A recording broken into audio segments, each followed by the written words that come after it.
गिबियावनो साफ्रोमबो मानगोनां रायजो राजा आइ आफा बिदा फंबायमोनखौ फिन खनसेबाव आंनि बे अशोक राजा इउटुब चेनेलाव बरायना लाग्रोनाय जाबाय। आसाम स्टेटनि चिफ मिनिस्टार मानगोनां हेमन्त बिश्व शर्मा सारा बे आसाम स्टेटआव इउसिसिनि माखासे नेमखान्थिफोरखौ दानो थांगासिनो दंनि बाथ्राखौ फोस्रावदों आरो बिथांनि फोस्रावनाय बाथ्राखौ आं बे भिडिअनि गेजेरजों लानानै फैनाय जादों। नोंथांमोना कमप्लिट नायजोबानो जाबाय। दा दिनै आसाम स्टेटआव इउसिसिनि माखासे नेमखान्थिफोरखौ दानो थांगासिनो दङ आरो बै इउसिसिनि माखासे नेमखान्थिफोरखौ थारैनो दानाय जामारोब्ला बे आसाम स्टेटनि थागिबि ट्राइबेल हारिनि सायाव माबाफोर गाज्रि गोहोम गोग्लैगोन नामा, बे माखासे बाथ्राफोरखौ लानानै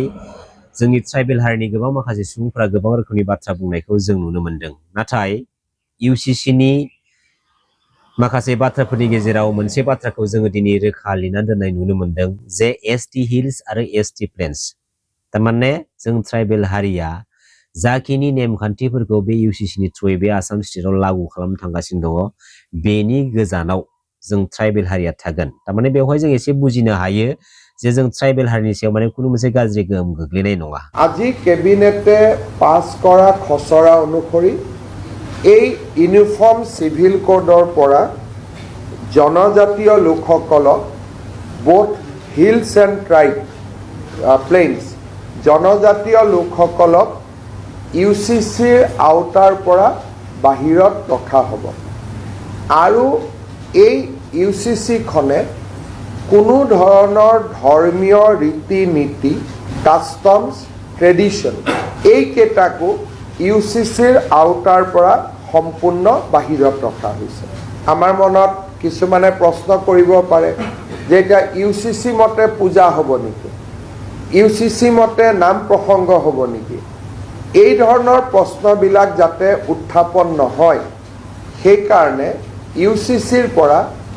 ধৰ্মীয় পৰম্পৰাক সম্পূৰ্ণৰূপে বাহিৰত ৰখা হৈছে। তাৰমানে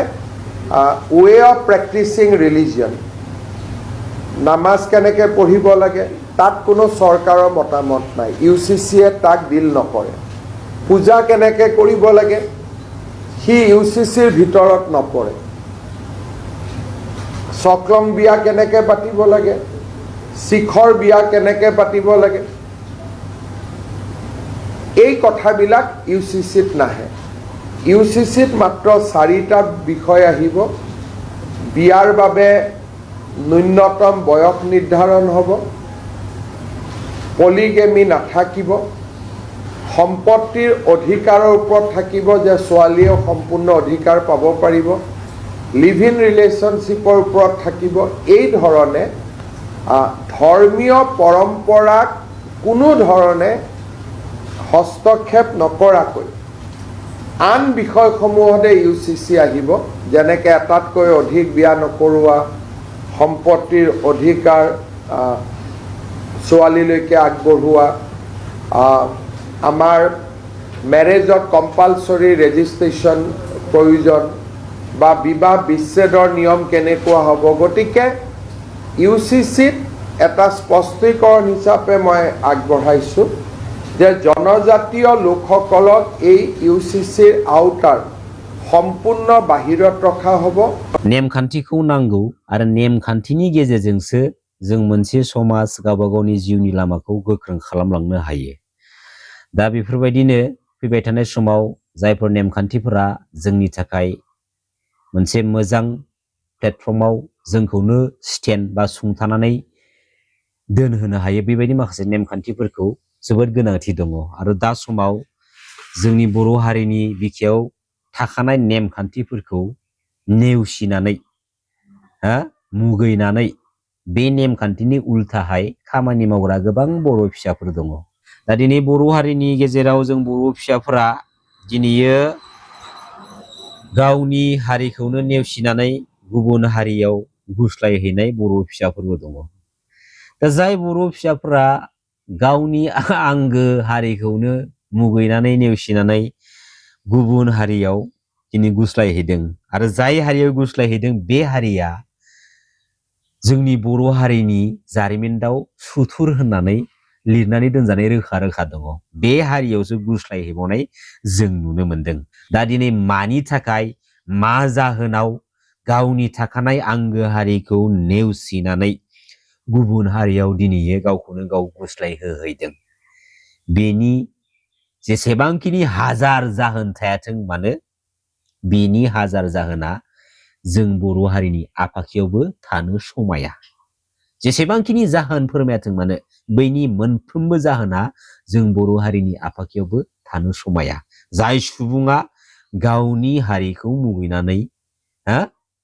गुबुन हारियाव गुस्लायहैदों बिसोर जाबाय साफा साफा जोलैनि हांगार बिदिखौ होनो जोलैनि हांगार मिथिबाय आरो गोबां बर' फिसाफोरा दिनै पस्टायदोंबो दिनै जोंनि बर' हारिनि गेजेराव ओरैबायदि माखासे बर' फिसाफोर दङ गामिनिफ्राय टाउनाव न' खानानै थाहैनायनि उनावहाय बिनि फिसा फिसौआ बर' राव रोङा नायदो साननानै नाय अब्ला बैनि गथ' गथाया जोंनि बर' हारिनि सेन्टिमेन्टेलखौ लानानै जोंनि बर' हारिनि माखासे सानस्रि सोदोमस्रि राव हारिमु थुनलाइ जोंनि ट्रेडिसनेलखौ बे बुहुमाव फोथांना लाखिनांगौनि थाखाय माबा मोनसे मोजां बाथ्रा बिसोरो साननो रोंगोन ना माब्लाबाबो साननो रोङा आरो दिनै जोंनि बर' हारिनि बिखायाव ओरैबायदि बर' फिसाबो दङ बे बर' रावखौ रायज्लायनो रोंखागौ नाथाय ओरैबायदि लेभेल ओरैबायदि भंगि मारिनानै थायो माने जेन बर' रोङा ना आरो मोनसे बयनिख्रुइबो दुखु गोनां बाथ्रा दिनैयो जोंनि बर' रायजो राजा आइ आफा बिदा फंबायमोना सोरखौबा बक्सिं चेम्पियनशिप जानायाव मदद होदों सोरखौबा नेशनेल लेभेलनि डान्स कम्पिटिशनाव देरहासार होहरनायाव दिनैयो भट थुनानै देरहासार होहरदों आरो सोरखौबा दिनैयो गोबां रोखोमनि गोबां बिथिङाव दिनैयो सापर्ट खालामदों सोरखौबा दिनै फेशन लाइनाव सापर्ट खालामदों बर' रायजो राजा आइ आफा बिदा फंबायमोना दै जायफोर बर' फिसाफ्रा दिनैयो बै लाइनाव सापर्ट मोनदों बेनि गेजेराव माखासे ओरैबायदि बर' हिनजावसा बा सिख्लाफोर दंमोन दै गुबुन हारिनि हौवा लानानै बिसोर दिनै संसार जानो थांगासिनो दङ बिसोरो बर' हारिनि जारिमिनखौसो अपमान मानहानि खालामनाय जादों जाय बर' फिसाफोरा जाय हारिजों दावहा नांनानै गावबा गावनि बेसेन गोसा जिउखौ दिनै बावसोमलांदों जोंनि बर' हारिनि थाखाय बे बर' हारिनि सुथुर बै हारिनि सुबुंजों बिसोरो हाबा जाहैदों दिनै बिसोर सानदों गावसोरखौ बिराद मोजां मोनदों अनदों ना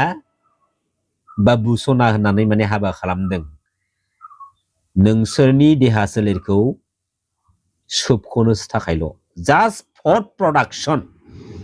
गावसोरनि हारियाव पपुलेशन प्रडाक्शन खालामनो थाखायल' जोंनि बर' हारिनि हिनजावफोरखौ हाबा खालामो जोंनि ट्राइबेल हारिनि हिनजावफोरखौ हाबा खालामो बेनि अनगा जेबो नङा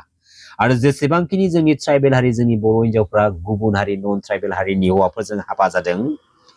99% बै बर' हिनजावफ्रा असान्ति थासारियाव दङ आरो गोबां बर' हिनजावफोरा गुबुन हारिजों हाबा जानाय गोबां बर'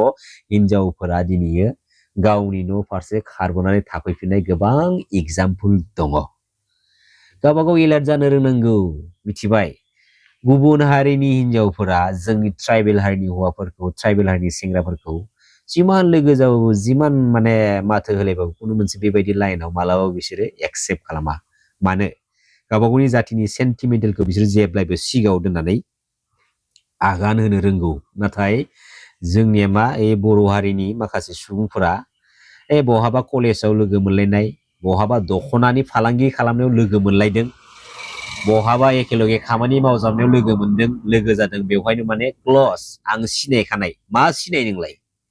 नों मानसिनि महर मोखांखौ सिनायो बेनि आखुआ मा नों सिनायो नामा लोगोसे जारिमिननि बाथ्रा थाबावबाय बेबायदिनो गुलाय गुजाय आलाय सिलाय बे हारिजोंनो लाना खाजानाय बे हारिजोंनो इउज खालामजानाय बेराफारसेथिं जोंनि बर' हारिनि हारिखौ सानग्रा बै जोंनि इउथ जेनेरेसन लाइमोन सेंग्रा सिख्लाफोरा माथा गरम जानानै थासिगोन दिनैयो जोंनि बर' हारिनि गेजेराव ओरैबायदि बर' सिख्लाफोर दङ अपेनलि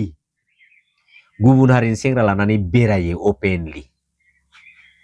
मिथिबाय मानो एसेबां सुजुग सुबिदा मोनखो माबोरै एसेबां गोहो मोनखो नाय बे बिथिंनि सायाव एसे नोजोर होनो गोनां जानानै फैदों मानगोनां रायजो राजा आइ आफा बिदा फंबायमोन गोजोन्थों खुलुमबाय जै बर' हारिनि जै बर' बिमानि